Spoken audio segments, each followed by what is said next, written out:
Lur, selamat datang di Ngidul Ngalebu film jadul. Yo opo kabar lur, sehat-sehat kabeh yo. Balik maneh ambek aku Icang sesuai salah satu requestan dari kalian. Kali ini kita akan mengidul film bergenre action sejarah yang berjudul Troy tahun 2004. Film ini salah satu film kolosal terepik menurutku lur. Pas lihat film ini pertama kali itu kayak wah gila sih, zaman dulu perang kayak gini ya. Apalagi aktingnya kembaranku Cak Brad Pitt yang bagus banget. Nah dulu waktu nonton ini juga udah dong curhatnya. Bercerita tentang peperangan yang terjadi dalam mitologi Yunani antara bangsa Yunani dan bangsa Troya yang dipicu karena penculikan istri raja dan akhirnya merembet ke konflik-konflik lainnya. Seperti biasa mari kita berpantun bersama ya. Mbah Sugiono artis Jepang, monggo sekecaaken pang.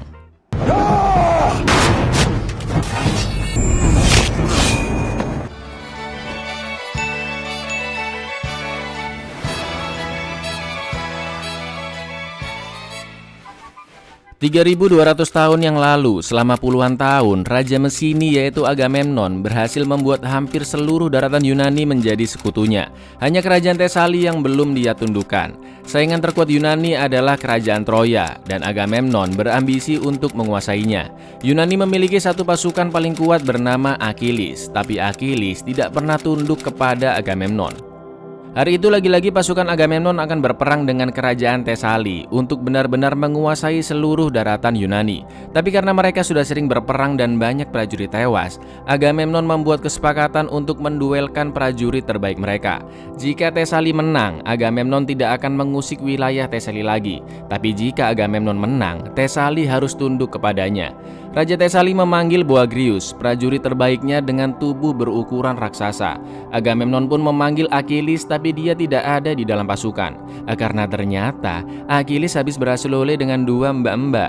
Kabar yang beredar Achilles memiliki ibu seorang dewi dan dia tidak bisa mati. Tapi Achilles menganggap dirinya hanyalah manusia biasa yang butuh perisai. Achilles pun akhirnya datang ke tempat peperangan. Imagine a king who fights his own battles. Wouldn't that be a sight? I hate him the most.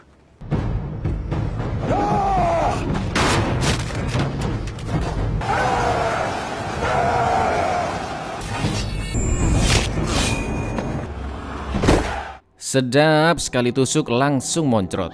Kini Yunani benar-benar sudah dikuasai oleh Agamemnon. Raja Sparta yaitu Menelaus memiliki istri muda bernama Helen. Mereka mengadakan pesta karena Troya dan Sparta sudah berdamai dan menjadi sekutu. Troya memiliki dua pangeran yaitu Paris dan Hector. Paris belum memiliki pengalaman perang sama sekali, sedangkan Hector adalah prajurit Troya terkuat dengan keahlian pedangnya. Ternyata diam-diam Helen berselengki dengan Paris dan sudah sangat sering melakukan hubungan diam-diam. Gimana nggak selengki? Si Menelaus menganggap Helen hanya sebagai alat untuk melahirkan keturunan, dan Menelaus ini selalu bermain-main dengan mbak-mbak penari di sana. Paris dan Helen benar-benar saling mencintai. Hector pun tahu hubungan adiknya dengan Helen, dan Hector tidak akan segan-segan membunuh Paris jika ulahnya ini sampai membuat Troya terancam bahaya. Keesokan paginya saat mereka kembali ke Troya, ternyata Paris nekat membawa Helen dong, istri raja dicolong luar biasa. Hector pun marah besar karena kebodohan Paris. Sudah bertahun-tahun ayah mereka mengusahakan damai dengan Sparta, dan sekarang Paris mengacaukannya. Menelaus yang tahu istrinya dicolong Paris benar-benar murka. Menelaus mendatangi Agamemnon yang ternyata adalah saudara kandungnya. Menelaus merasa kehormatannya sudah dinodai. Dia meminta Agamemnon untuk berperang bersamanya melawan Troya. Karena kabarnya prajurit Troya tidak pernah terkalahkan, maka dari itu Agamemnon akan membawa seluruh prajurit Yunani untuk melawan Troya. Penasihatnya bernama Nestor mengatakan jika mereka butuh sosok Achilles dan 50 pasukan terkuatnya untuk memenangkan pertempuran. Tapi Agamemnon yang sangat membenci Achilles menolak saran dari Nestor karena Achilles tidak bisa dikendalikan dan dia tidak pernah tunduk kepada siapapun. Tapi karena Achilles selalu berhasil memenangkan peperangan, ya udah deh, ya panggil si Achilles deh, gak apa-apa. Keesokan paginya utusan dikirimkan untuk menjemput Raja Ithaka yaitu Odysseus, satu-satunya orang yang dihormati oleh Achilles, agar Achilles mau ikut berperang. Odysseus pun mendatangi Achilles yang sedang melatih kemampuan pedang Patroclus, sepupu kesayangannya. Achilles tidak ingin berperang untuk Agamemnon. Selain itu, perang ini dipicu karena pencolongan istri raja yang bukan urusan Achilles. Odysseus bilang jika dia tidak perlu berperang untuk Agamemnon, tapi berperanglah untuk Yunani dan untuk dirinya. Odysseus juga ngomporin bahwa Troya memiliki pangeran Hektor, yang konon katanya sangat kuat, bahkan prajurit terkuat Yunani tidak akan bisa mengalahkannya. Mulai panaslah Achilles, ya kan? Lalu Achilles pun bertemu ibunya. Ibunya ingin Achilles ikut berperang agar namanya bisa diingat oleh dunia. Karena perang Troya adalah perang besar. Achilles pun akhirnya memutuskan ikut pergi berperang.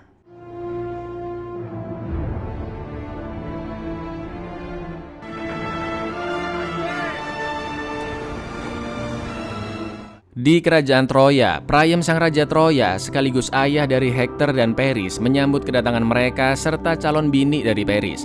Hektor mendatangi istrinya Andromache dan bayi laki-lakinya yang baru lahir. Lalu datanglah Briseis, sepupu Hektor dan Paris. Hektor ingin Helen dipulangkan ke Sparta, tapi Priam tidak setuju karena Paris pasti akan mengikutinya. Hektor bilang jika Sparta dan Yunani akan menyerang dan Troya tidak akan bisa menang melawan mereka. Tapi Priam percaya dinding kokoh kerajaannya tidak bisa ditembus, dan Priam yakin bahwa dewa Apollo, dewa yang disembah oleh bangsa Troya, akan melindungi mereka. Prajurit-prajurit Troya bersiap menyambut hari peperangan. Pertahanan dibuat di sepanjang pesisir pantai dan juga membuat senjata-senjata baru. Sampai akhirnya 1.000 kapal Yunani beserta 50.000 pasukannya sudah terlihat.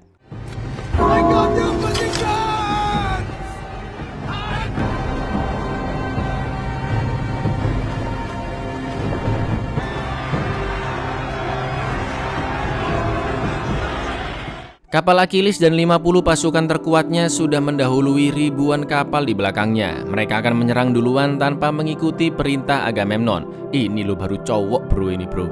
Meskipun Patroclus sangat ingin berperang, tapi Achilles merasa sepupunya itu masih belum siap dan diminta menjaga kapal. Hektor memerintahkan pasukannya untuk membawa warga ke dalam benteng kota dan mereka pun siap untuk berperang. Begitu pula dengan Achilles yang mempersiapkan Myrmidon, sebutan 50 prajurit terkuatnya. Achilles bilang lebih baik bertarung bersama mereka daripada bersama 1.000 prajurit lain. Lalu peperangan di pesisir pantai pun dimulai.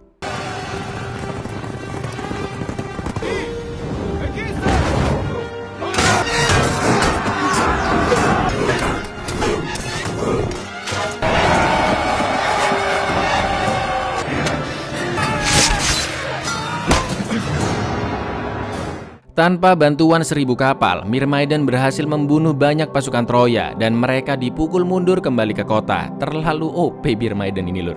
Achilles memerintah anak buahnya untuk menjarah harta di kuil pendeta. Achilles juga tidak takut dengan dewa penjaga Troya yaitu Apollo. Lalu datanglah Hector and the gang.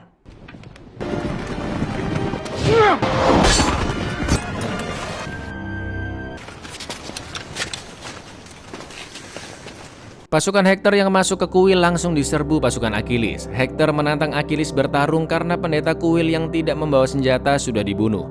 Tapi Achilles tidak mau bertarung sekarang karena nanti tidak ada yang menyaksikan kematian Hektor.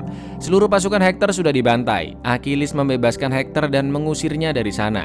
Achilles sengaja melepaskannya karena masih belum saatnya membunuh sang pangeran.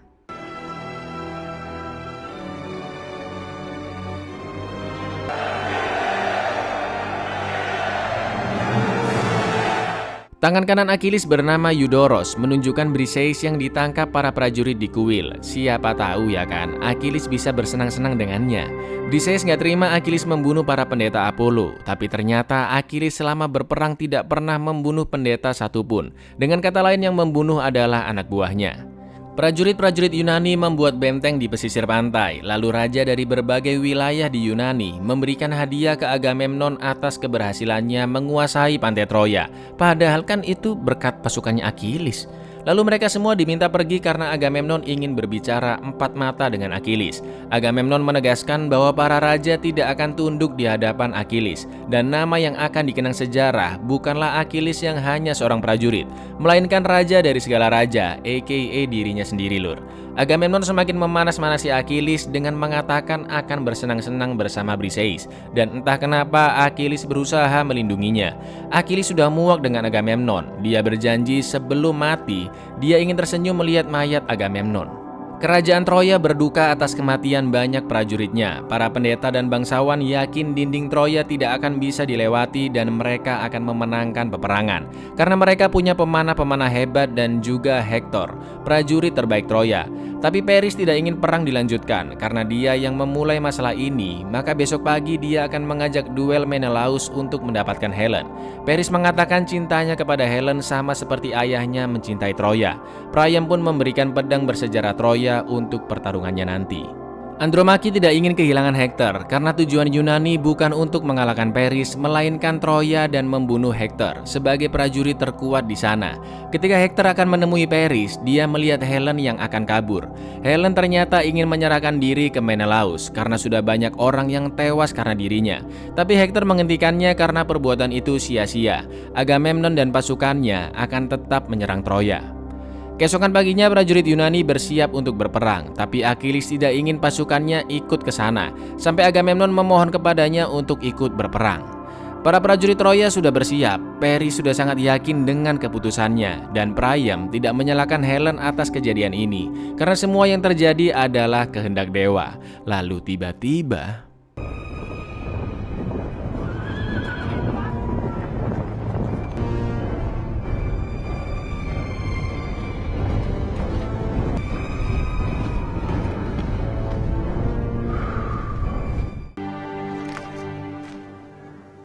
Gila, baru kelihatan banyak banget pasukan Yunani lur. Para pemimpin pun bertemu. Jika ingin berdamai, Agamemnon ingin Helen dikembalikan dan Troya harus tunduk kepadanya. Tapi Hektor menolaknya karena tidak ada satupun putra Troya yang tunduk pada penguasa asing. Paris mengajak Menelaus berduel untuk mendapatkan Helen, dan setelah itu perang harus berakhir. Awalnya Agamemnon tidak setuju karena dia ingin menguasai Troya, tapi Menelaus ingin membalaskan dendamnya, dan ketika Paris sudah dikalahkan, Yunani bisa langsung menyerbu Troya.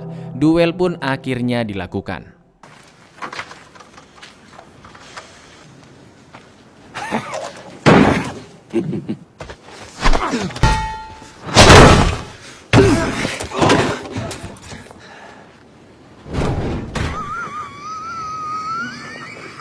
Paris yang memang tidak punya pengalaman bertarung dan tidak pernah membunuh orang satupun benar-benar kewalahan. Lalu...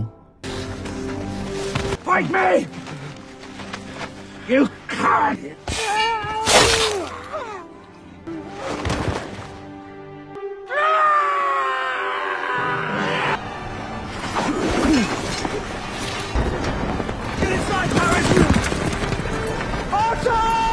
Yunani mulai menyerang, tapi karena prajurit Troya bertahan di dekat tembok, jelas itu tidak menguntungkan pihak Yunani ya kan? Banyak prajurit Yunani tewas karena terkena panah dari atas. Lalu Hektor menyerang Ajax, salah satu prajurit terkuat selain Achilles.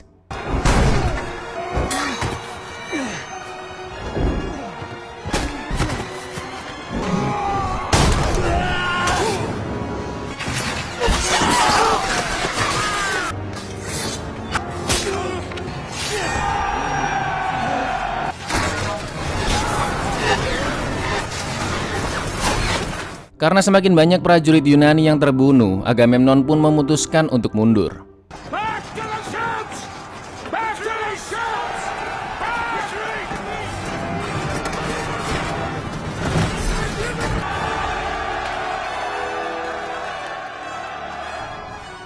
Setelah perang selesai, mereka mengambil mayat-mayat prajurit untuk dikremasi. Agamemnon berjanji kepada adiknya untuk menaklukkan dan membakar kota Troya. Moral prajurit-prajurit Yunani sudah jatuh. Mereka butuh sosok Achilles untuk membangkitkan moral mereka. Tapi karena Agamemnon masih tidak mau menemui Achilles, Odysseuslah yang akan membujuknya. Briseis ternyata akan diaselole oleh prajurit-prajurit Yunani. Lalu Achilles datang menolongnya.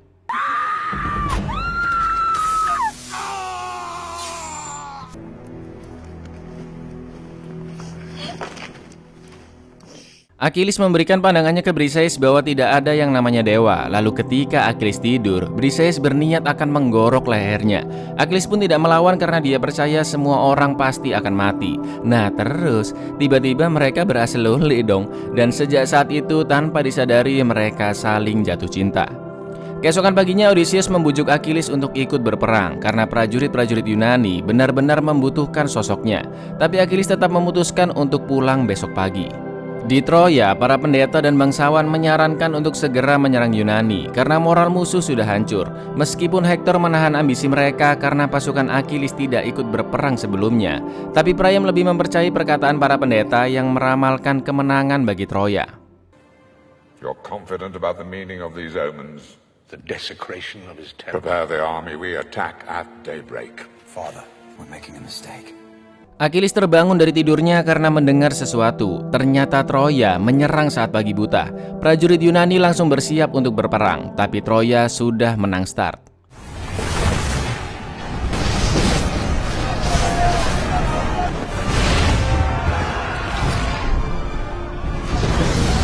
Prajurit Troya mengepung pantai dengan puluhan ribu prajuritnya sambil terus menggebrak-gebrakan perisai dan tombaknya agar mental Yunani semakin jatuh. Ini kalau kalian di posisi Yunani, pas pagi-pagi masih gelap diserang, hele, paling juga pura-pura gila biar nggak dibunuh. Ketika prajurit Yunani mulai ketakutan, Achilles dan Myrmidon datang dan perang pun dimulai.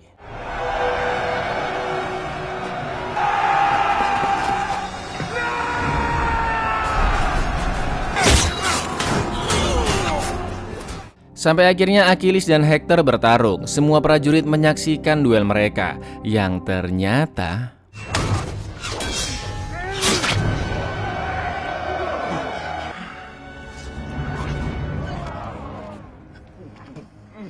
itu bukanlah Achilles melainkan Patroclus, sepupu dari Achilles. Lalu perang pun berakhir.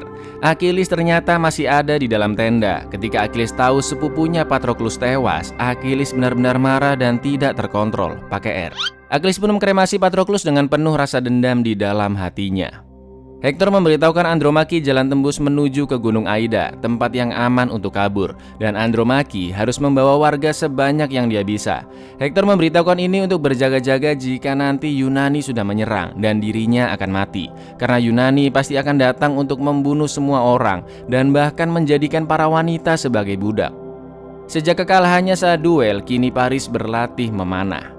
Keesokan paginya, Achilles berniat pergi sendirian ke Troya untuk membalas perbuatan Hektor. Briseis berusaha mencegahnya, tapi Achilles sudah tidak peduli, dan sampailah Achilles di benteng kokoh kerajaan Troya. No.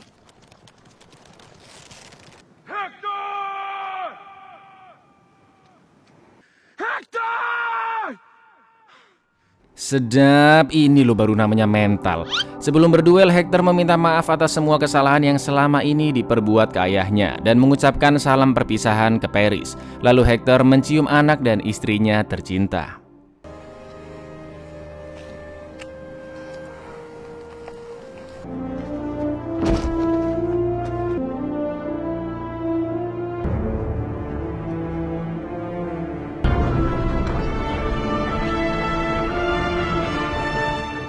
Hektor ingin ada kesepakatan bahwa siapapun yang menang nanti akan membiarkan yang kalah dimakamkan sepantasnya. Tapi Achilles sudah tidak mempedulikan omongannya. Tidak usah banyak bacot, akan kubunuh kamu sekarang juga, Hektor. Now you know who you're fighting.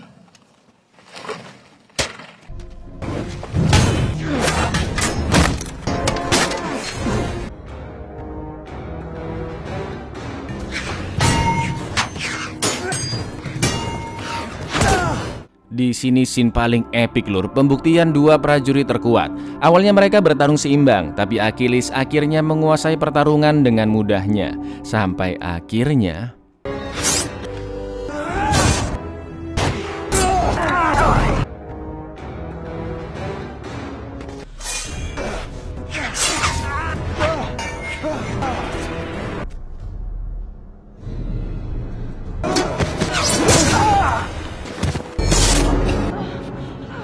Achilles pun pergi dari sana dengan menyeret mayat Hektor sambil terus menatap ke seluruh orang di sana.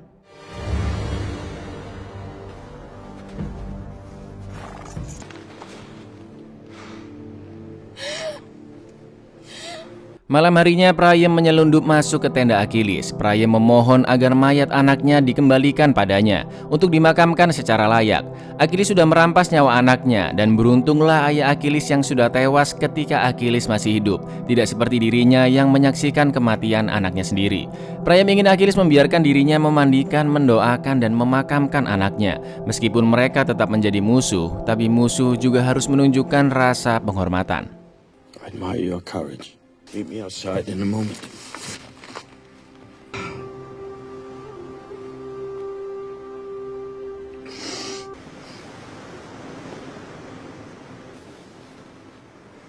Kata Achilles, Hector adalah musuh paling tangguh yang pernah dihadapi. Karena upacara pemakaman berlangsung 12 hari, Achilles bilang Yunani tidak akan menyerang Troya dalam 12 hari ke depan.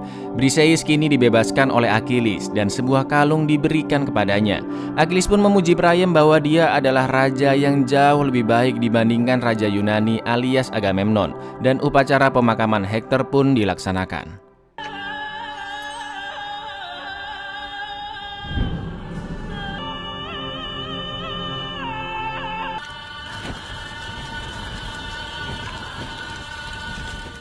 Odysseus yang melihat prajurit sedang mengukir mainan kayu berbentuk kuda mendapatkan sebuah ide.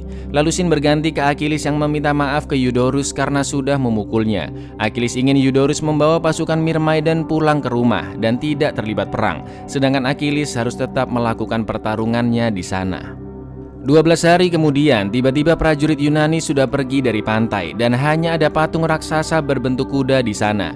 Yunani membuat patung kuda sebagai persembahan mereka kepada dewa Poseidon, dewa yang dihormati bangsa Yunani, agar mereka selamat saat perjalanan pulang.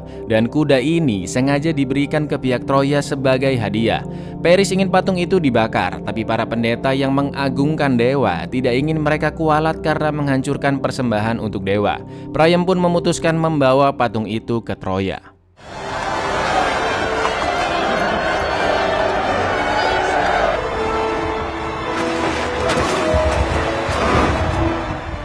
Semua warga bersorak-sorai karena kuda raksasa itu adalah simbol kemenangan mereka. Padahal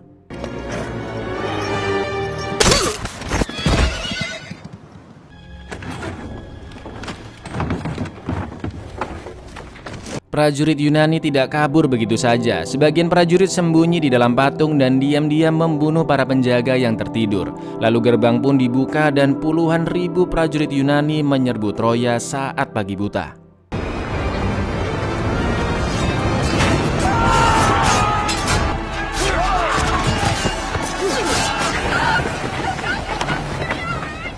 Semua pria dibunuh dan para wanita diperkaos terlebih dahulu baru dibunuh. Bangunan-bangunan mulai dibakar dan Troya semakin hancur, sesuai janji Agamemnon kepada adiknya Menelaus. Achilles mencari keberadaan Briseis, sedangkan Andromache membawa warga-warga ke jalan tembus untuk menyelamatkan diri.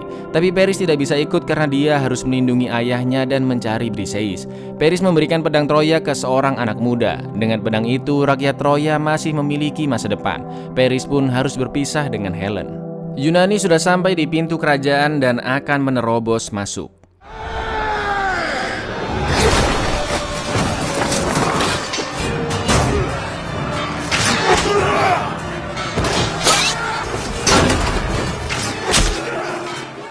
Patung-patung dewa dihancurkan dan Priam tewas dibunuh oleh Agamemnon. Lalu Agamemnon menemukan Briseis yang sedang berdoa, dan ketika Briseis akan dibunuh, The taste. What Achilles tasted.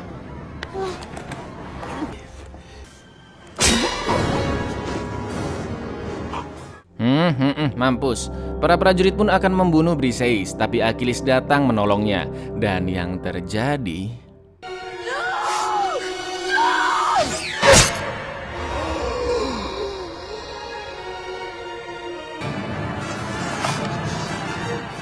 Achilles berusaha bangkit, tapi Paris bertubi-tubi memanahnya.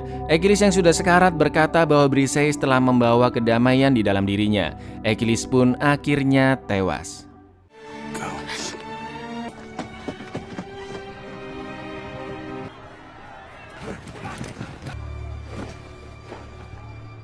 Andromache dan yang lainnya berhasil kabur dengan selamat dan sudah sangat jauh dari Troya. Sedangkan Odysseus dan seluruh prajurit di sana memberikan penghormatan terakhirnya untuk Achilles. But these names will never die. Let them say I lived in the time of Hector. Let them say I lived in the time of Achilles. Buyar, ada fakta menarik tentang sejarah Achilles. Lanjut di kesimpulan ya. Perang kolosal yang sangatlah epik. Mereka berperang membabi buta demi kekuasaan. Yang paling kelihatan si Agamemnon lur. Dengan serakahnya dia terus-menerus memperluas daerah kekuasaannya. Akhir-akhirnya apa? Mampus.